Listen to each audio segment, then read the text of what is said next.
Hey everybody, welcome back to A Brief on Grief. I am in a beautiful, unfamiliar state right now. I am in this beautiful calm at a time where usually it would feel very unsafe and I would kind of be in a state of upheaval.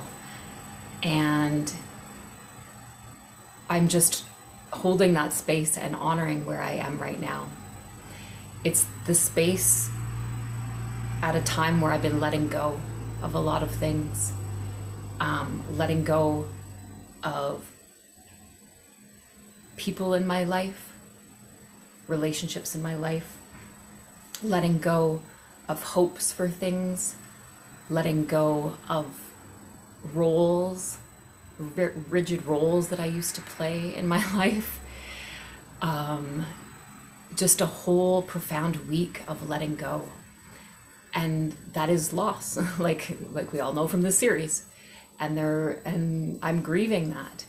And I'm aware, of course, of the different emotions that are also present that I've been feeling the last few days. There's been sadness, there's been fear, there's been some shame, there's been some anger, there's been some kind of confusion and self-doubt. And beneath all of it, there's been this incredible calm. Even though I am doing things in the last literally 3 days of my life, things that I have never done before, which is incredibly vulnerable and incredibly outside of my comfort zone. There is this, the whole time as I've been stepping towards making these decisions and doing them the last few days, underneath it has been this amazing calm. Even when I'm crying in sadness, or even when I'm crying and feeling unsettled with some fear, there's still underneath it this amazing calm. And I want to tell you a little bit more about some of the things, because again, the more we share our realness of our lives with people, the more it opens up people's ability to do the same and to connect and relate with others and not feel so alone. So I'm going to share a little bit more about some of the experiences the last couple of days for me. So among these have been me stepping away from a job interview that I had, that I just realized from when I applied for it to when I scheduled the appointment to in the days leading up to it. It's like, this is not the job that I want. Yes, I'm eager to try a new adventure. I'm eager to move away from the job I'm in right now, but this isn't it. I knew it and I could feel it. So I was like, wow, could I actually choose to step away from an interview? Yeah, apparently I can. And I did. And it was so foreign to do it, scary, but this unique calm in my body and in my stomach that told me that it was okay to do that.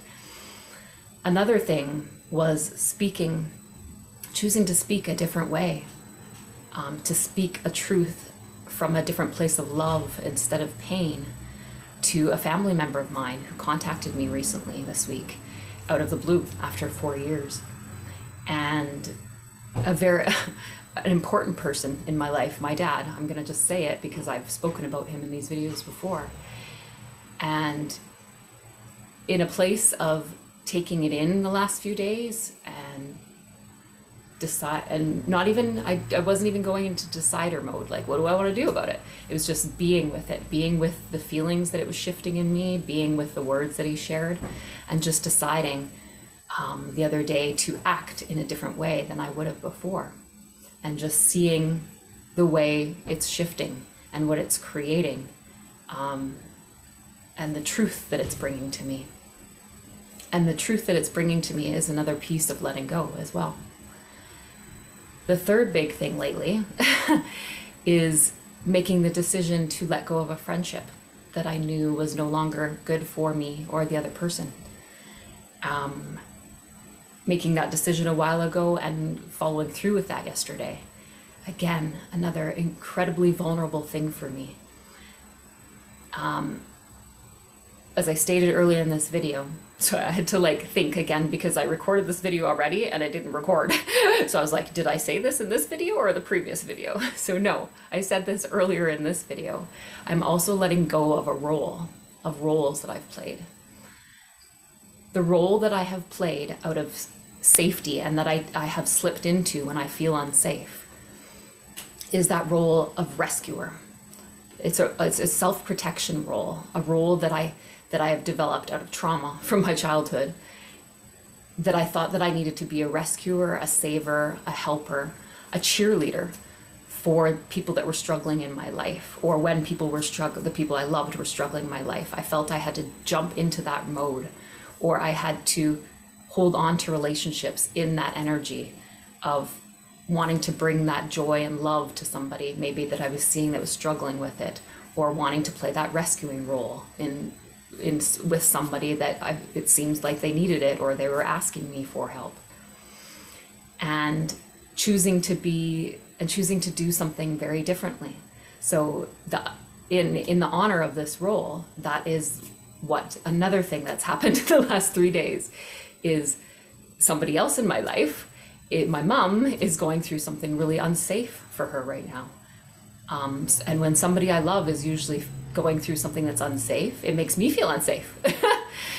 And I want to jump into a rescuer role. And I watched myself do something very different yesterday, and in a very calm place. Like I've shared in some of these videos before, I chose to just be that love space. I chose to just be there for her, to just be like, oh, that really sucks, Mom. This is horrible. And it must feel scary. Like, what do you feel? And to just hold that space, and to not jump into giving advice, and to not jump into fixing, and to not jump into resources or advice or my past experiences with stuff, to just be there and listen and to hear what was real for her.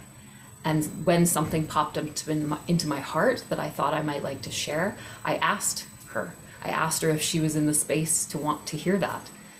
And when she was, then I shared it with her. But it literally is the ultimate way of supporting somebody, the ultimate way of showing love and connection when somebody is grieving and struggling, is to just hold that space. So to watch myself do that in a circumstance that usually is very easy for me to jump into that role, I chose differently. And in the amazing calm of it yesterday, and the calm that I'm still in today about it, even with all these things shifting, and this openness and this foreignness. Foreign is a word that's very profound right now as I describe this to myself and other people. It's unfamiliar and foreign, but there's incredible peace in it. And that brings me to some water first, because my mouth is dry. One thing I want to share before the end of this video is a message that I got literally from up here. Oh, that's the only place it came from, or here, through here, and up here, wherever, whatever the path was, came to me yesterday when I was leaving the park where I met my friend, where I had this conversation with her and decided to let go of our relationship. A girl was walking behind me, hollered and caught my attention, and was calling to me and said, "Hey, can you help me find this place? But I read lips, so can you just speak right at me because I need to see your mouth?" I was like, great. So I helped her and looked at her phone and showed her she was really close, just a couple blocks away. And as she was walking away from me, she turned around a couple times and was looking at me and looked like she was trying to say something, but I couldn't really hear what she was saying, or kind of like she was saying it and then decided not to. And then the final time she turned around and looked at me, she was almost a block away from me at this time. She said to me out loud, very clear so that I could hear her from the distance. She said, "There's something very beautiful and peaceful about the nothing." And she was pointing at her mouth and her ears. There is something peaceful about the nothing. And I was just like, it just seemed profound. So it stopped me. It took my breath away first. I wrote it in my phone, and then I kind of sat with it for the rest of the way and walked with it as I walked home. when something got home, something else pulled my attention, and it came back to me this morning. This foreign feeling is the foreign feeling of the emptiness that's present, the space that's present when you let go of things, the space that's present when you let go of relationships, ideas, beliefs, roles that you've always believed or done. And then there's just this space of nothingness to create from, to create who you want to be, who you choose to be, the kind of love you choose to be and show up as, instead of an automatic behavior and way of loving that you think you need to be safe. So like she said, that piece of nothingness, and that is profound. It's taking my breath away right now as I share it with you. And it is a profound example, like the title of the video before this one, of exquisite intimacy. That exquisite intimacy, that exquisite love that I desire and that I'm creating in my life. It's an example of many of the examples of how I already have that in my life, including the exquisite intimacy relationship that I share with the universe, that is always sending these profound things to me that just blow my heart rate open at the exact perfect time. It's exquisite. I don't have anything else, any other way to describe it. And it's exquisite intimacy, exquisiteness that has been shifting my entire life over the last 3 years. A safe, grounding feeling, knowing that I have that relationship with myself and with this universe, no matter what else drops out of my life, no matter what else I let go of, no matter what or who else I let go of or who lets go of me. No matter who lets go of the hand first, I'm always safe. I'm always safe. And I can create beauty out of the nothingness of letting go. And on that note, I'm ready to let go of this video. And that's all for today. I will see you guys next time.